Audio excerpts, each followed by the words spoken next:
Hello everyone, स्वागत है आप सभी का। लीगल डिक्टेशन लिखेंगे 100 वर्ड्स पर मिनट की स्पीड से। रेडी हो जाइए। अभ्यास संख्या 20 स्टार्ट होगी 5 सेकंड बाद। बाद तथ्य जिन पर स्वयं उच्चतम न्यायालय ने भी विश्वास व्यक्त किया है के अनुसार अपीलार्थी अभियुक्त, जो एक जूनियर सरकारी डॉक्टर है, और पीड़िता के परिवार एक दूसरे को जानते थे, इसलिए अभियुक्त और पीड़िता भी एक दूसरे से परिचित थे।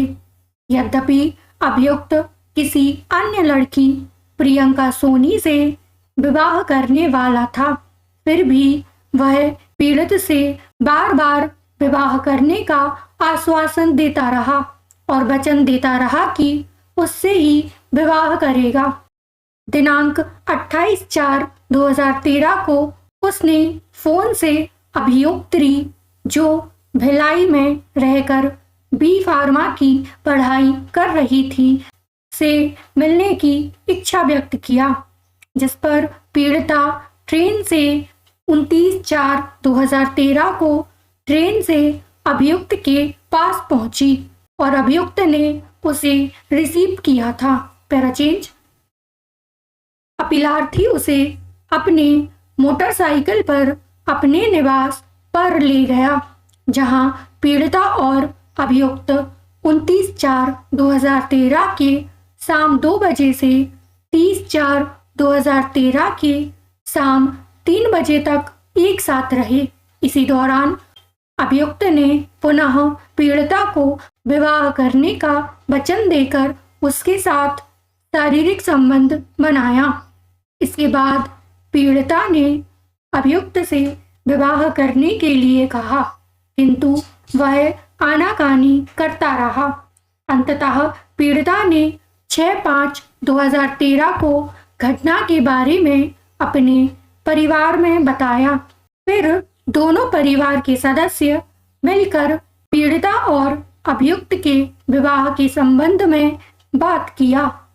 तब 23/5/2013 को अभियुक्त ने पीड़िता के साथ विवाह करने की इच्छा व्यक्त की और 3/5/2013 को विवाह की सामाजिक उत्सव संपन्न किया जाना निश्चित किया गया, किंतु अभियुक्त की ओर से इसे टाल दिया गया और 10/6/2013 की तारीख तय किया गया।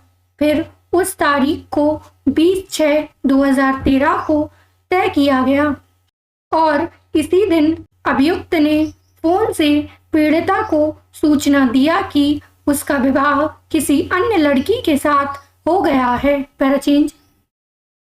उपर्युक्त तथ्यों एवं साक्ष्यों पर विचार करते हुए विचारण न्यायालय ने अभियुक्त को भारतीय दंड संहिता की धारा 376(1) के अंतर्गत अपराध के लिए दोष सिद्ध एवं 10 वर्ष के कारावास तथा चूक खंड के साथ 50,000 रुपए के जुर्माने के दंड से दंडित किया। अभियुक्त की अपील पर छत्तीसगढ़ उच्च न्यायालय ने आक्षेपित निर्णय आदेश दिनांक 10/10/2018 के द्वारा विचारण न्यायालय के निर्णय की पुष्टि करते हुए अपील निरस्त कर दिया। अतः अपीलार्थी ने यह अपील प्रस्तुत किया। उच्चतम न्यायालय के समक्ष मुख्य विचारणीय प्रश्न था कि क्या अवर न्यायालयों ने अपीलार्थी को दंडित कर कोई त्रुटि कारित की। पैराचेंज। निर्णय 1। अभियुक्त अपीलार्थी की ओर से इस न्यायालय के अनेक निर्णयों का उल्लेख करते हुए बचाव किया गया है कि पीड़िता स्वयं अपीलार्थी के विवाह के बारे में पहले से ही जानती थी। इसके बावजूद उसने अपीलार्थी के साथ शारीरिक संबंध बनाए, जो सहमतिजन्य संबंध था। इसलिए अपीलार्थी को भारतीय दंड संहिता की धारा 375/376(1) के अंतर्गत दोष सिद्ध एवं दंडित नहीं किया जा सकता है। पैराचेंज। दोनों पक्षों द्वारा उद्धृत इस न्यायालय के अनेक निर्णयों का अवलोकन करने के पश्चात ऐसे प्रकरणों में अब विधि सुस्पष्ट रूप से स्थापित हो चुकी है कि यदि यह स्थापित और साबित हो जाता है कि अभियुक्त जिसने अभियुक्तरी पीड़िता को विवाह करने का वचन दिया प्रारंभ से ही विवाह करने का आशय नहीं रखता था और पीड़िता ने अभियुक्त द्वारा दिए गए ऐसे आश्वासन पर शारीरिक संबंध बनाने की सहमति दिया कि वह उसके साथ विवाह करेगा। ऐसी सहमति भारतीय दंड संहिता की धारा 90 के अंतर्गत तथ्य के भ्रम पर प्राप्त किया गया एक सहमति कहा जा सकेगा।